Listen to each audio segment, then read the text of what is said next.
gue mau sharing sedikit. Gue itu ditinggal oleh nyokap bokap. Mama bokap tahun 97, sama nyokap itu tahun 2021. Dan gue punya dua orang kakak kandung, laki-laki sama perempuan. Tapi memang dari kecil gue tidak dekat dengan kakak-kakak. Gitu. Memang dari kecil dibiasakan sama mamaku kita untuk mandiri. Jadi pada saat nyokap meninggal, tibalah pada satu fase yang dimana gue pasti merindukan keluarga. Timbullah satu fase dimana gue merindukan sosok sharing. Ya, gue punya anak satu, tapi udah dewasa, udah 20 tahun dan udah menikah. Mungkin banyak orang yang bilang gue punya sifat yang aneh atau mungkin bagi mereka hal yang gak biasa. Nah, di sini sih gue cuma mau sharing bahwa kita sebagai manusia pasti bohong lah, nonsens kalau orang bilang, gue gak butuh orang lain, gue gak butuh siapa-siapa. Tetap kalau kita gak bisa, kita punya masalah, kita gak bisa sharing sama orang, yang ada kita malah stres, malah gila, malah bisa jadi penyakit malah. Gue sendiri pengen berbagi sebenarnya, pengen sharing. Jadi untuk yang merasa gue sendiri nih, gue gak ada siapa-siapa atau apa, jangan takut sih kalau menurut gue. Kita bisa mengisi hal-hal itu dengan hal yang positif. Misalnya adalah kalian suka nonton, bisa nonton. Yang suka main game, bisa main game. Dalam setiap orang pasti mempunyai satu mimpi. Namanya manusia pasti punya rasa iri, dengki, sirik, sedih, senang, pasti ada. Itu gue alamin pada saat gue harus berpisah sama anak gue pada saat anak gue berumur 40 hari gitu. Dimana gue masih nyusuin, pada saat anak gue 40 hari gue dipisahkan dengan anak gue gitu. Perasaan itu kacau balau pasti, karena itu darah daging kita mengandung 9 bulan dalam suka dan duka.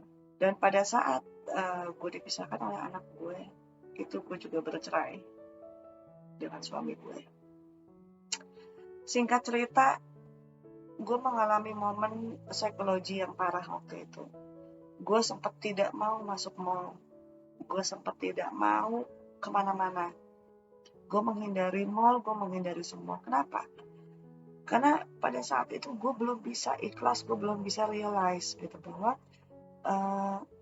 gue melihat orang jalan dengan seorang istri, jalan dengan suaminya, dengan anaknya gitu ya. Sementara gue tidak tahu keberadaan anak gue di mana pada saat itu. Jadi pada saat setelah 40 hari gue baru tahu keberadaan anak gue itu pada saat dia berumur 3 tahun. Baru tahu lagi. Jadi memang psikologi yang membuat gue tidak bisa menerima gitu. Sedih itu pasti gitu.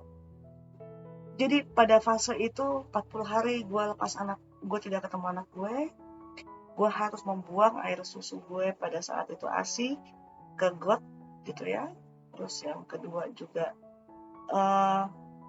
gue tidak bisa melihat satu keluarga yang utuh. Itu pasti gue nangis. Dan ternyata setelah 40 hari gue berpisah dengan anak gue mencoba untuk menyibukkan diri dengan bekerja. Gue menyibukkan diri dengan bekerja, yang gue pikir itu akan mengobati, itu akan mengisi waktu gue. Tapi namanya seorang ibu, perasaan seorang ibu itu tidak bisa dibohongi. Gimana kita berpikir anak kita minum apa, anak kita makan apa, bagaimana kondisi anak kita, siapa yang akan merawat. Itu gue tahan dalam hati. Dan gue menyibukkan diri full dengan bekerja. Jadi gue waktu itu kerja Senin sampai Jumat, gue kerja di kantoran dari pagi sampai sore. Kebetulan gue IO juga Sabtu sampai Senin pagi. itu gue ngerjain IO tour. Gue akan pulang ke Jakarta first flight. Gue mandi di bandara, gue langsung ke kantor. Itu gue jalanin selama 4 bulan. Gitu. Dan gue pikir itu sudah mengobati rasa kesepian gue. Ternyata enggak.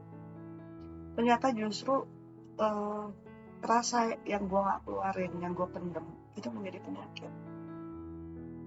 Jadi kalau untuk teman-teman atau ibu-ibu yang mengalami kondisi seperti gue sarankan jangan pernah lo menyimpan dalam arti dengan lo menyibukkan diri dengan hal yang lain, karena itu tidak akan solve problem. Singkatnya adalah gue baru ketemu anak gue berumur 2 tahun. Itu pun gue ketemu karena gue belaga mau balik dengan mantan suami supaya bisa tahu anak di mana, bisa ketemu. Gue ketemu dia berumur 2 tahun. Setelah itu ketemu cuma 3 kali ya. Setelah itu gue tidak ketemu lagi sampai dia SD gitu. Gue bertemu lagi itu di Facebook. Ada salah satu keluarga dari mantan suami yang memang memberitahu bahwa tuh anaknya punya Facebook. Coba dilihat. Pada saat itu sebelum-sebelumnya gue coba cari anak gue dan gue tahu dia sempat dibawa keluar kota, dia sempat segala macam. Dia ada di mana gue ikutin. Gitu. Gue cuma bisa melihat dari jauh sambil nangis. Atau gue cuma bisa ke rumah bapaknya, ngeliat dari luar, gue cuma di mobil. Gitu. Jadi waktu itu gue pun bercerai karena kekerasan dalam rumah tangga. Dan gue udah gak sanggup lah.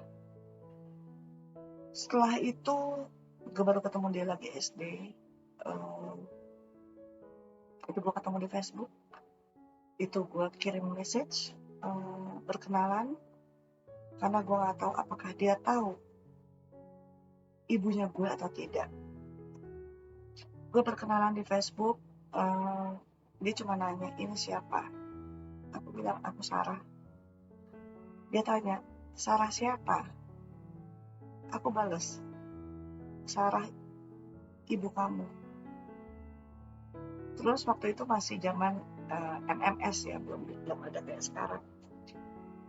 Dia bilang, ini nomor telepon aku. Anak SD tuh ya, ini nomor telepon aku. Tuh, kirim dong MMS fotonya. Gitu. Dan saat itu gue kirimlah foto gue ke dia. Ini mama kamu.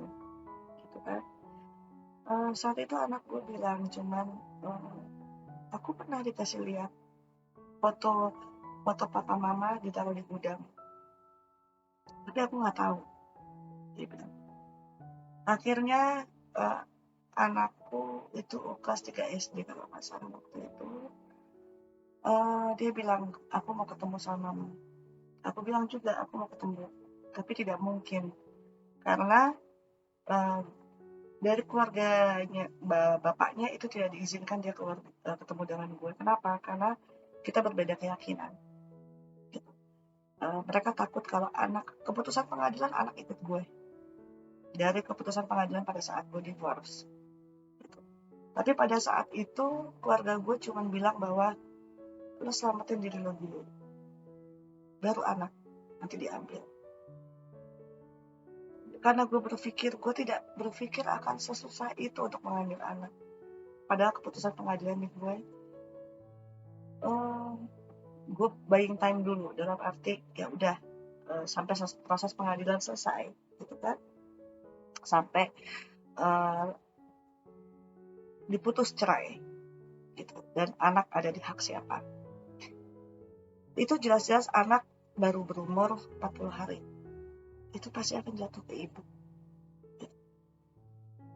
Terus keluarga gue cuma bilang, nanti kita ambil, ya kan. Tapi yang penting untuk bisa mengambil anak dan membuktikan bahwa ibunya sanggup, lo harus cari kerja. Gitu. Jadi begitu pulang ke rumah, langsung melamar pekerjaan. Gitu. Dan alhamdulillah diterima di salah satu majalah. Gitu ya. dan di situ gue langsung kerja. Ada slip gaji, jelas. Begitu di pengadilan, saya bilang sama hakim, saya sudah bekerja, saya bisa menghidupi anak saya. Gitu. Waktu itu aku pakai pengacara, gitu. Gue pakai pengacara, ya otomatis seorang ibu bisa menghidupi anaknya, seorang ibu hidup di lingkungan yang tidak berkekurangan, otomatis anak akan ikut dengan ibunya. Gitu. Nah setelah itu anak belum gue ambil, gue masih kerja karena gue pikir gue harus punya sesuatu, karena jujur aja waktu gue cerai duit gue habis-habisan gitu, kehabisan semua lah gitu, udah gak punya tabungan, udah gak punya apa-apa. Gue cuma berpikir gue cari duit dulu, setelah itu gue ambil anak, tuh anak akan putus di gue. Tapi ternyata tidak segampang itu gitu. Pada saat gue mau eksekusi dari pengadilan, ternyata itu membutuhkan koordinasi dengan polisi setempat, dengan RT, RW, kelurahan, kecamatan, semua itu harus ada dan harus didampingi oleh mereka untuk mengambil anak. Dan akhirnya tidak ada yang gratis ternyata, biarpun keputusan pengadilan itu di gue. Pada saat itu kalau nggak salah gue harus ngeluarin 15 juta rupiah. Sementara gue udah bisa-bisa bayar lawyer dan segala macam. Gitu. Dan di tahun yang sama juga gue tahu itu terkena masalah juga dalam pekerjaan. Waktu itu gue bikin satu tour, terus memang waktu saat tour itu juga ada yang meninggal, jadi itu dalam tahun yang bersamaan gitu. Jadi duit gue bener-bener habis-habisan gitu. Ternyata gak segampang itu ngambil anak. Biarpun dari pengadilan udah bilang itu jatuh ke hak ibu sampai dia 17 tahun gitu kan. Setelah itu anak boleh menentukan sendiri. Untuk bisa ikhlas itu susah. Dan dari keluarga anak gue, keluarga bapaknya itu tidak membolehkan gue untuk berkomunikasi dengan anak. Jadi pada saat dia SD, gue juga nggak tahu gimana seorang anak SD bisa meng-create satu storyboard, ibunya harus kemana, harus di mana, itu dia yang mengarahkan. Dia cuma bilang, Mama nanti rumah di Jatiwaringin, sekolahnya juga di Jatiwaringin. Mama nanti berhenti di pangkalan ojek, cari Pak siapa waktu itu namanya. Ini nama teleponnya. Mama nanti cari dia udah aku kasih tahu untuk nunjukin jalan ke sekolah aku. Karena sekolah aku itu susah, jalannya kecil. How come anak SD umur 3 SD bisa mengarahkan ibunya dan bisa mengatur skenario seperti itu gitu.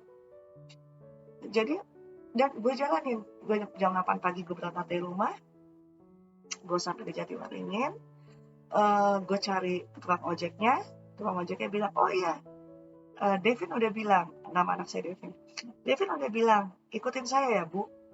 Gue ikutin pakai mobil.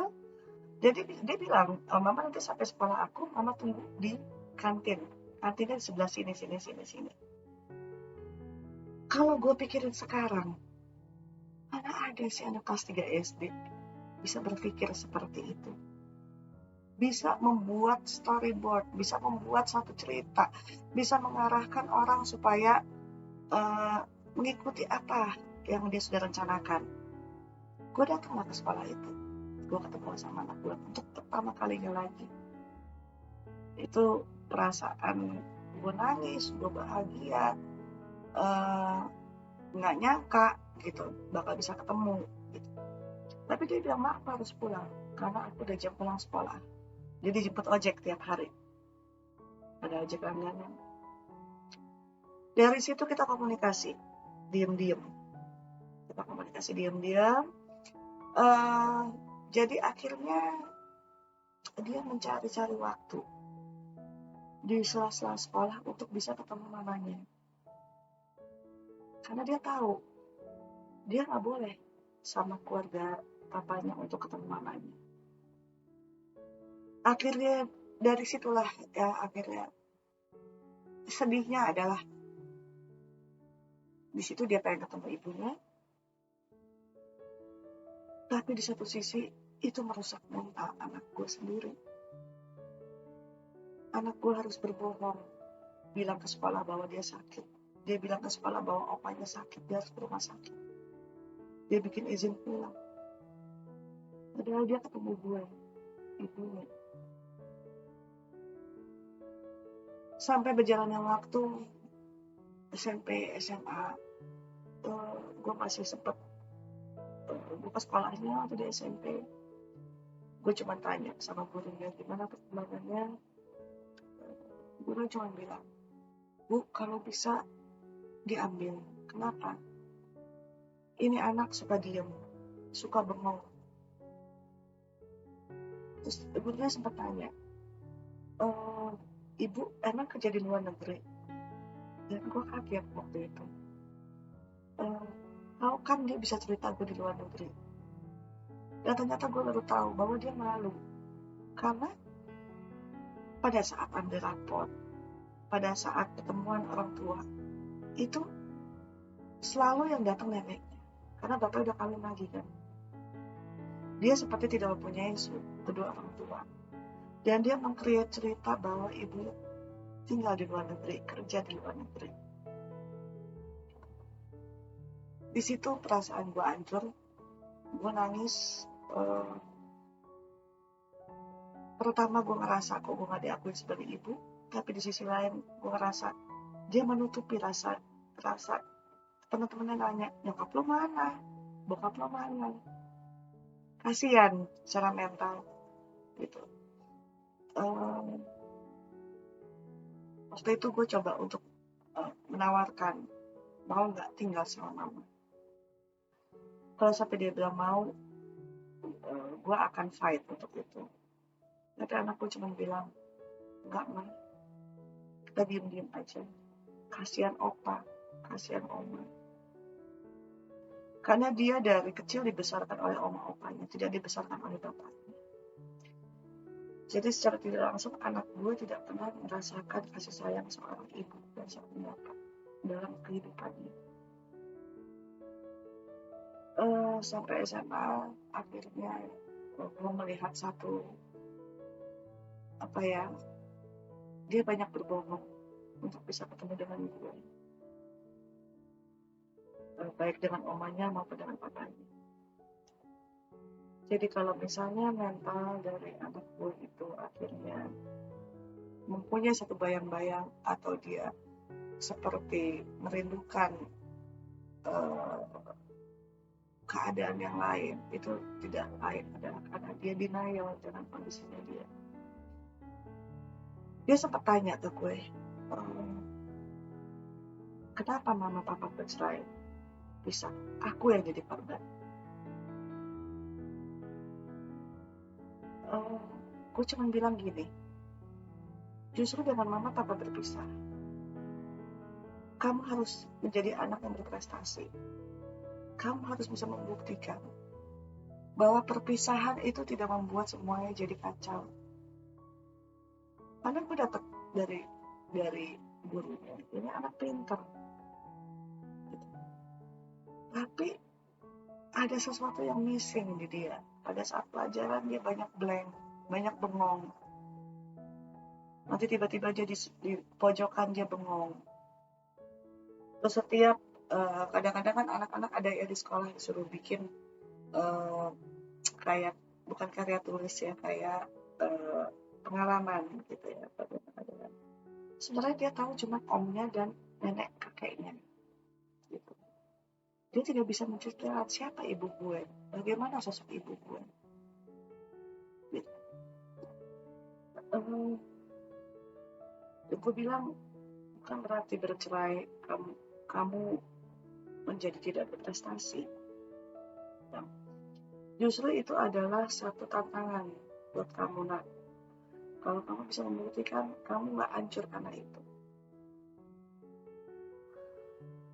Jadi singkat cerita, apa yang terjadi sama anak itu adalah tidak lepas dari peran orang tua.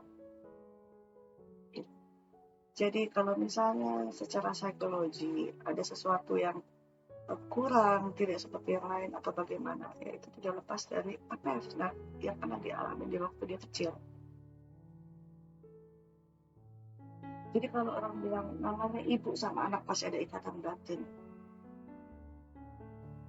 Jujur, karena gue tidak pernah merasakan membesarkan anak gue, karena memang konflik dan sempat dia bawa kabur, dan dia diceritain macam-macam sampai dia pernah nanya, "Ma, bener nggak sih kalau misalnya waktu aku kecil, mama itu ngejorokin aku jatuh?" Gue cuma bilang gini, "Nak, tidak ada satu orang tua pun yang akan tega mencelakai anaknya." Tapi aku diceritain begitu, mama jahat sama aku. Gue cuma bisa nangis dalam hati. Itu maksudnya, mana ada seorang ibu kandung tega untuk mencelakai anaknya? Gak mungkin ada. Kecuali ibu itu gila. Tidak mungkin ada ibu mau meninggalkan anaknya. Makanya gue simpan semua gugatan gue di pengadilan. Inilah yang terjadi antara mama dan papa. Ini loh kenapa mama memilih bercerai. Supaya dia paham apa yang terjadi. Kenapa ibu bapak gue berpisah. Nah, mungkin dia juga ada satu lagi yang dia merasa trauma. Jadi bapaknya kawin lagi, punya anak dengan istri yang baru. Dan dia tidak diperlakukan sama. Gitu. Karena tidak sekandung. Dia memilih tinggal dengan nenek dan kakeknya. Pada saat gue ketemu lagi sama dia, gitu ya. Pada saat dia tahu, dia cuma nanya, "Mama punya anak lagi?" "Enggak, aku cuma punya kamu." Dia udah senang. Terus gue lama gak ketemu, gitu loh, lama gak ketemu. Terus ketemu lagi, dia udah lulus SMA. Ketemu lagi, dia cuma tanya lagi satu hal, "Mama udah kawin lagi?" "Belum." "Kenapa?" Nah, kirain aku punya adik. Jadi dia ada kayak apa ya, takut. Dia punya ketakutan sendiri untuk kalau gue mempunyai anak lagi. Karena dia merasakan trauma dengan perkawinan papanya. Mungkin salah satu waktu itu yang membuat gue juga tidak menikah lagi adalah pertama, karena memang belum ada jodohnya. Kedua juga gue sakit. Jadi karena rasa sedih, rasa stres yang gue alamin berpisah dengan anak yang gue simpan dalam hati itu ternyata membawa penyakit. Jadi gue kena waktu itu tumor, terus gue kena adenomyosis, yang pada akhirnya ada satu tindakan yang harus dilakukan. Jadi gue 10 tahun, gue sakit 10 tahun, gue berobat ke dokter, 10 tahun gue konsum painkiller yang dosisnya juga sangat tinggi, di bawahnya heroin. Itu ternyata efek dari stres, karena stres itu adalah hormonal.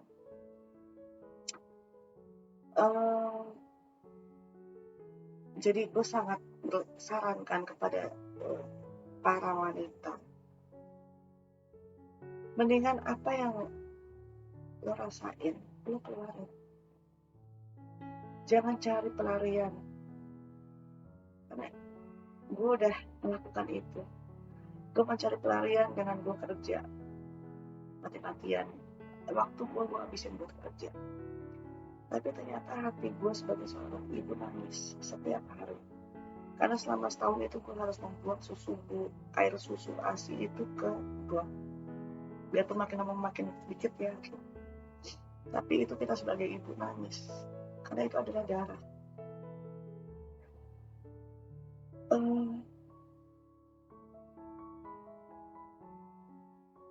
apapun yang terjadi sama anak kita itu adalah didikan atau terbentuk dari apa yang memang dia alami. Kalau sekarang dia udah 21 tahun dan gue akan bilang gue mau merubah, itu udah sangat tidak mungkin. Yang bisa gue lakukan cuma adalah berdoa dan coba untuk mengerti dan mengikhlaskan apa yang sudah terjadi dalam hidup gue. Itu gak gampang. Ini ada korelasi dengan tadi sendiri. Jadi selama bertahun-tahun sampai anak gue 21 tahun itu gue kalau dibilang harusnya kan ibu dengan anak, itu tidak. Gue sendiri. Pada saat nyokap gue meninggal, hancur. Kalau dibilang hancur-hancur gue karena pada saat masih ada nyokap, gue masih merasakan punya keluarga. Karena masih ada tuh yang gue kalau belum pulang jam 12 jam 1 pagi itu ditelepon sama nyokap. Itu sampai gue segede gini masih dilakukan. Gitu. Kalau misalnya mau kemana gitu, pulang malam atau apa, sampai gue umur segini itu susah. Gue gak boleh gitu. Gue gak boleh pergi, gue gak boleh gitu sama teman. Gue gak boleh pergi malam-malam.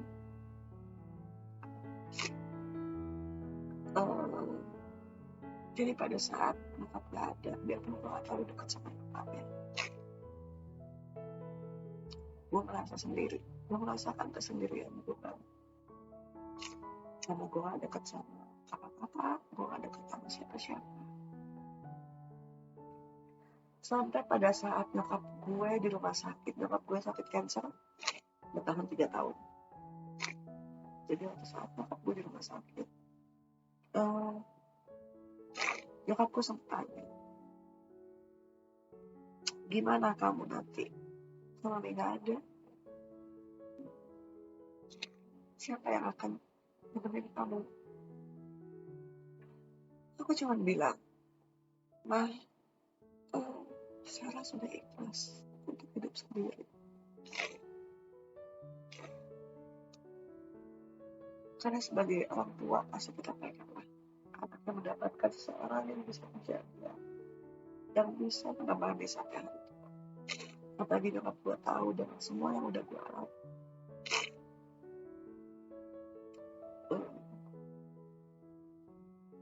Memang saat itu gue siap untuk hidup sendiri.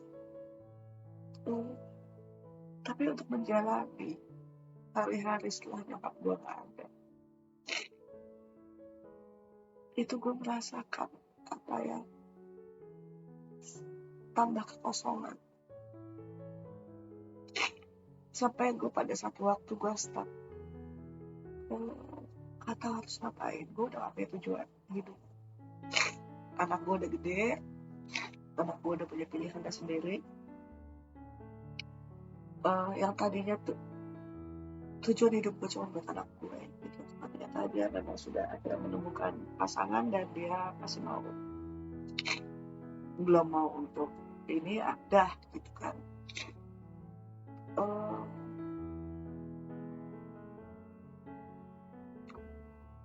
Sampai akhirnya gue sempat ikut ke suatu pengajian, bukan pengajian ya, pengajian gitu dari temen gue gitu.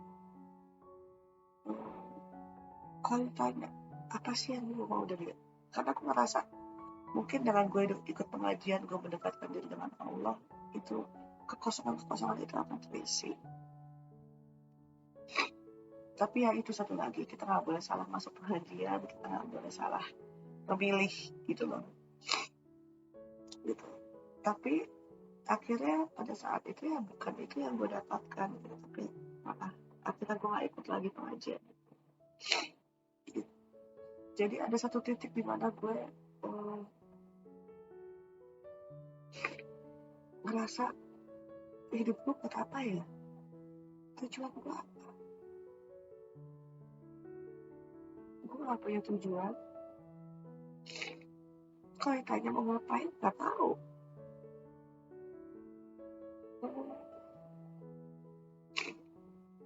Mungkin kalau dibilang pasrah, saat itu pasrah. Apa yang terjadi, gue akan terima. Karena emang gak punya tujuan apa-apa. Udah gak punya tujuan apa-apa. Nah, akhirnya gue kuliah lagi untuk ngisi waktu, untuk bisa juga, biarpun telat ya. Terus selama ini nyokap cuma bilang, karena gini, nyokap itu kan orang yang melihat segala sesuatu dari pendidikan dan segala sesuatu dari keberhasilan pekerjaan. Kakak gue yang pertama mau punya level yang bagus lah di perusahaannya, kehidupan yang bagus. Setelah gue cuma ego, freelance, gue gak punya sesuatu yang bisa dibanggain. Sampai akhirnya gue milih untuk sekolah lagi, untuk membahagiain orang tua gue sebenarnya. Biarpun udah gak ada, tapi gue bisa membuktiin kalau gue bisa menjadi seseorang yang patut untuk dibanggain.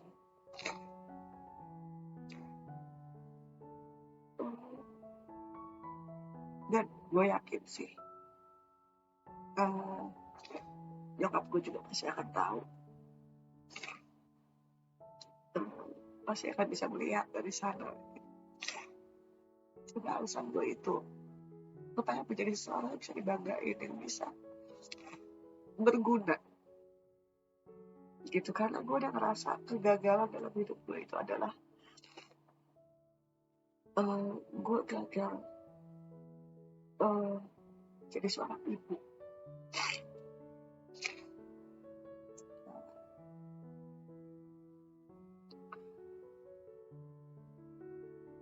Memang saat itu gue siap untuk hidup sendiri. Gue cuma mau gue kuliah lagi, gue bisa menjadi seseorang yang memang bisa membantu orang lain, pertama.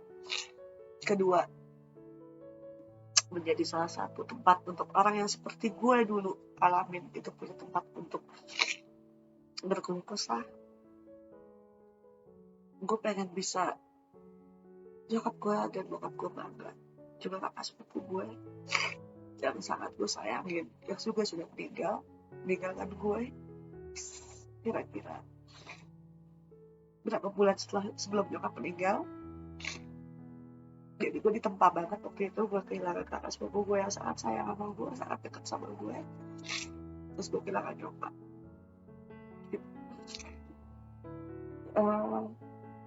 Dia juga pasti akan bangga dengan apa yang pengen gue lakuin. Di satu sisi, gue pengen kayak orang lain. Gue pengen punya satu keluarga. Gue pengen bisa bahagia. Tapi apakah itu bisa mengisi kekosongan hati gue? Apalagi dengan usia gue gak mungkin mendapatkan seorang yang single atau belum pernah berkeluarga atau tidak punya keluarga. Itu gak mungkin.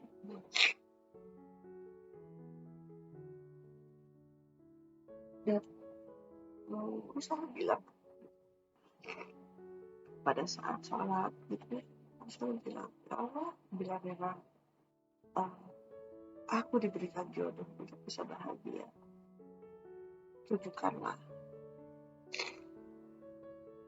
Tapi kalau itu akan membuat aku makin sakit, jauhkanlah ya Allah. Karena gue udah gak sanggup untuk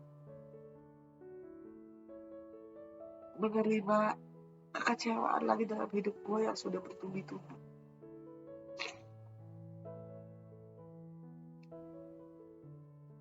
Gue pengen bisa berguna buat orang lain. Gue pengen bisa orang lain bangga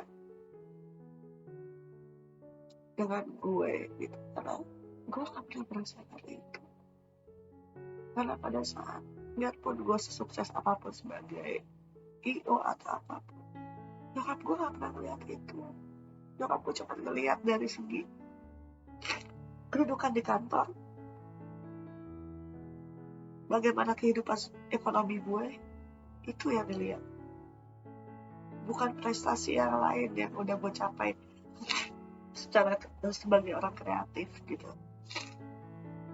Itu yang gak pernah gue dapetin gitu.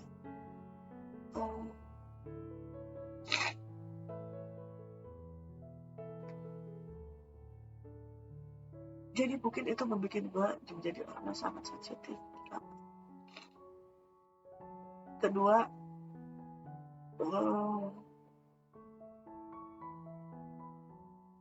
orang anggap gue kayak orang gila sih mungkin gitu kan.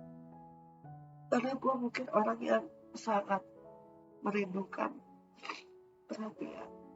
Gue orang yang sangat merindukan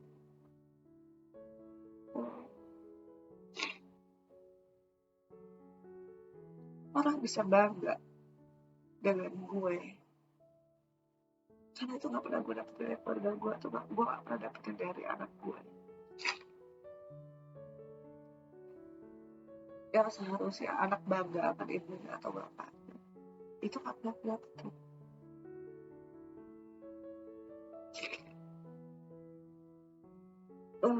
Jadi akhirnya gue tumbuh menjadi satu pribadi yang sangat sensitif, sangat butuh over attention, karena gue takut banget akan kecewa, gue takut akan sakit lagi, karena gue udah gak sanggup untuk menghadapi itu lagi.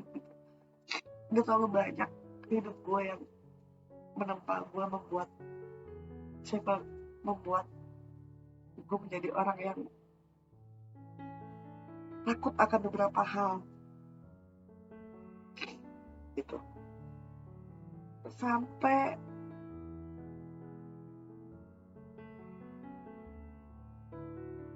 ada satu poin yang gue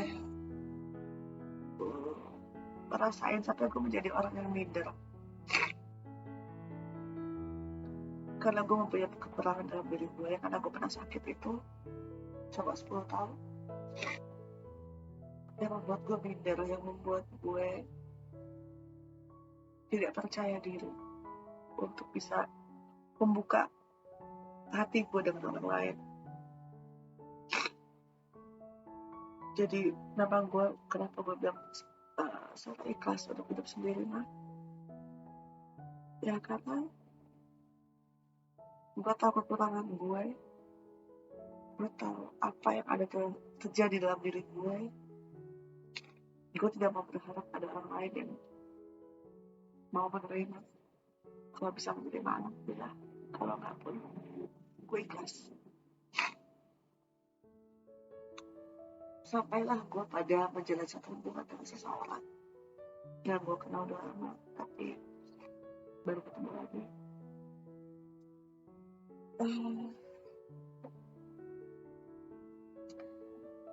Mungkin sangat bertolak belakang dengan kehidupan gue.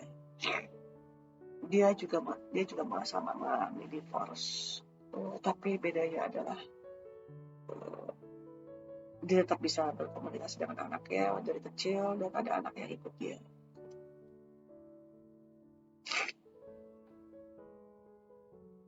Cuman di satu sisi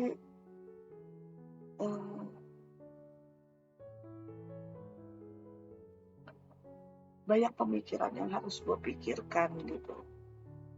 Beda hal dengan teman-teman gue yang menikah lagi dengan yang mempunyai anaknya ikut ibunya gitu ya. Anaknya udah sangat besar gitu. Ada keraguan di gue, apakah ini bisa berjalan? Sementara di satu sisi gue wanita yang lemah, yang membutuhkan ekstra perhatian, yang membutuhkan ekstra kasih sayang, yang memang gue dambain. Karena memang dari dulu gue gak pernah dekat sama keluarga. Gue cuma dekat itu sama bokap. Bokap gue pas away 97, tahun 97. Gitu.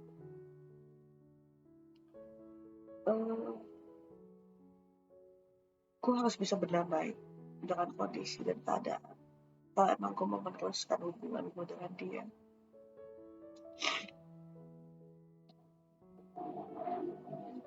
Banyak banget. Yang akhirnya gue redam. Yang akhirnya gue simpan.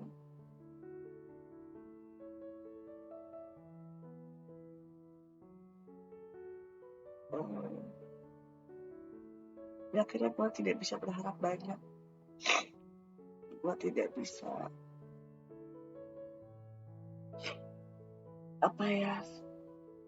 gue gak bisa berharap nanti gue pasti akan bahagia.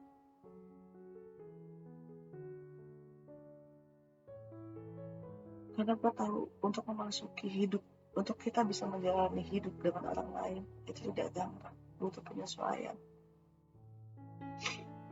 Ditambah, berarti kan gue tidak hidup dengan dia, tapi hidup harus dekat dengan keluarganya, dengan anaknya. Hidup gue udah banyak benturan, hidup gue udah banyak kerikil.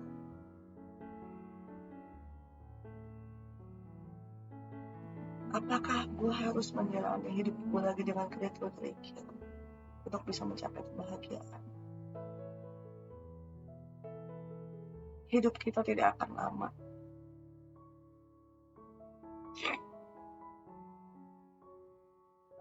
Tapi gue coba jalanin, gue cuma bisa pasrah sih.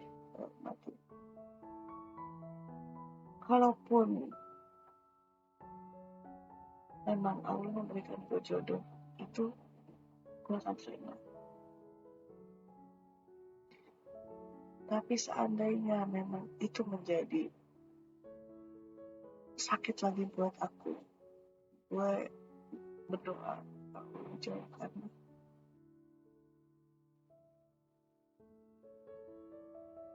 Egois kalau gue bilang gue mendingan sendiri. Enggak, gue butuh orang lain dalam hidup gue.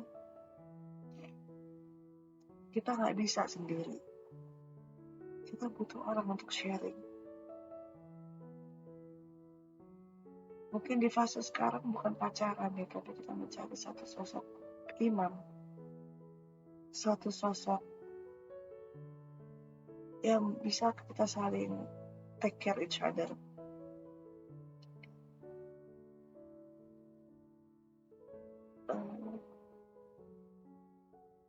Ya mungkin kalau memang jalannya seperti itu, dan mungkin memang Allah memberikan kesempatan gue kedua melalui anaknya untuk bisa membesarkan anaknya yang gue pernah gagal gak bisa melakukan itu. Dan gue juga berharap cucu gue bisa gue besarin dengan seperti gue membesarkan anak gue. Kita gak tahu misteri dan semua rencana Allah. Gue gak tahu ada rencana apa di balik semua ini. Yang pasti gue coba akan jalanin apa yang sudah gue jalani sekarang.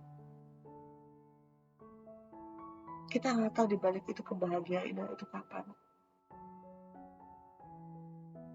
Manusia cuma boleh berencana. Manusia cuma boleh mempunyai standarisasi. Gue maunya ini, maunya begini. Tapi semua lagi balik lagi ke Allah. Allah yang membuat skenario dalam kehidupan kita.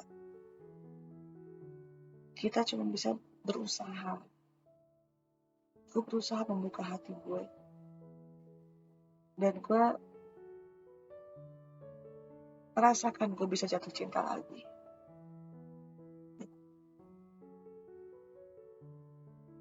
Mungkin dengan jalan itu Nggak tahu, gue nggak tahu, itu misteri dari Allah ya, yang kita nggak tahu end up-nya adalah kemana, endingnya apa. Karena sekarang gue cuma bisa pasrah sih sebenarnya. Gue cuma bisa pasrah, gue cuma bisa selalu berdoa, ya Allah, kalau memang saya ditakdirkan untuk bisa bahagia bersama orang lain, bersama seseorang, biarkan saya bisa merasakan itu. Tapi kalau memang akan rasa sakit yang saya akan dapatkan, lebih baik saya hidup sendiri. Nggak gampang memang.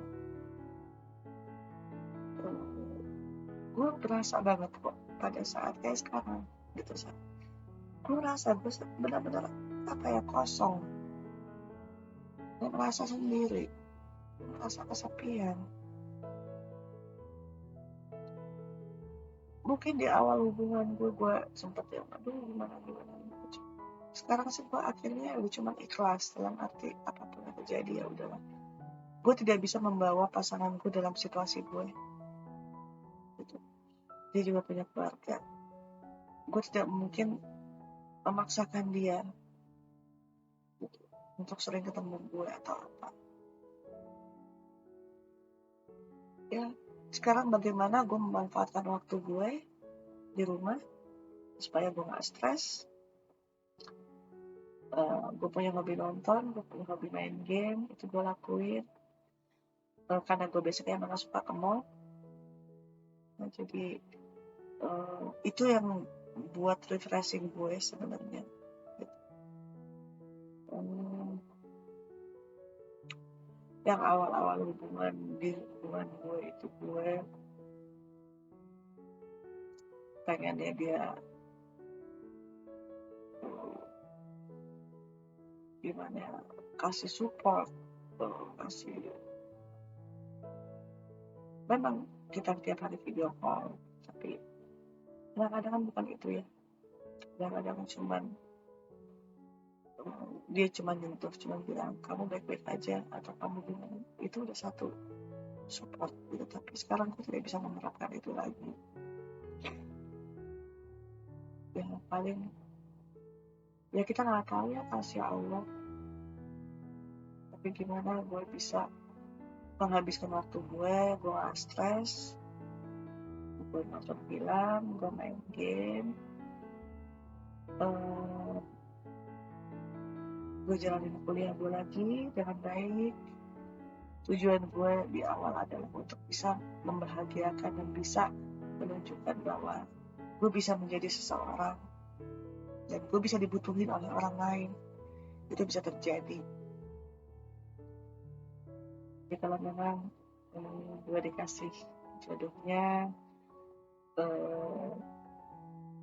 dengan cara seperti ini, ya gue harus terima. Tapi apa tujuan gue awalnya itu tidak akan hilang. Jadi siapapun wanita yang merasa kesepian atau stres dalam satu perkawinan atau apa, please jangan disimpan. Itu akan jadi penyakit. Apalagi itu kan psikologi ya. Psikologi itu akan berpengaruh ke hormonal. Jadi pada saat kita mengalami gangguan hormonal, itu akan terjadi gangguan secara emosi, semua itu akan terjadi. Jadi sampai pada suatu saat adalah cowok gue nanya, kenapa sih lo sama sebelumnya gagal? Pada saat dia nanya itu, ada satu kena di hati gue, itu adalah apakah sejelek itu gue untuk bisa orang bahagia sama gue? Apakah gak pantas gue untuk dicintai? Atau apakah gue gak pantas? Apakah gue segila itu? Apakah gue se-psycho itu? Atau gue seancur itu? Gitu. Mungkin dia bertanya bukan untuk menyakiti gue, tapi karena gue merasa gue mempunyai satu kekurangan, gue mempunyai semua. Itu ngena. Gue cuma bilang, emang sejahat itu ya gue? Emang gak pantas ya kalau gue dicintain oleh orang? Jadi ya memang gak gampang kita menyatukan kedua orang dengan menjadi satu, itu gak gampang. Kadang-kadang mungkin omongan dia tidak berusaha nyakitin gue, atau sebaliknya gitu. Tapi karena gue punya background, gue punya masalah, dan akhirnya menjadi terlalu sensitif, akhirnya menjadi satu masalah. Gitu juga dengan gue, mungkin karena gue udah capek dengan yang berbasa-basi, gue ngomong to the point. Cuman mungkin dia biasa mendengarkan dari pasangannya dengan kata-kata yang halus, lembut, tidak to the point. Dan pada saat gue to the point, tersinggung. Jadi memang butuh penyesuaian, butuh waktu. Dan bagi gue adalah bagaimana kita memperkuat fondasi dulu lah antara gue dan dia. Baru setelah itu masuk ke dalam kehidupan keluarga kecilnya. Insya Allah doain aja kalau memang Allah memang menggariskan gue untuk bahagia, untuk bisa punya keluarga. Insya Allah itu akan terwujud. Tapi kalau memang gue ditakdirkan untuk sendiri, insya Allah gue ikhlas. Terima kasih, gue sharing ini lebih untuk unek-unek apa yang gue rasain, apa yang gue alami, supaya orang lain tidak pernah mengalami kayak gue.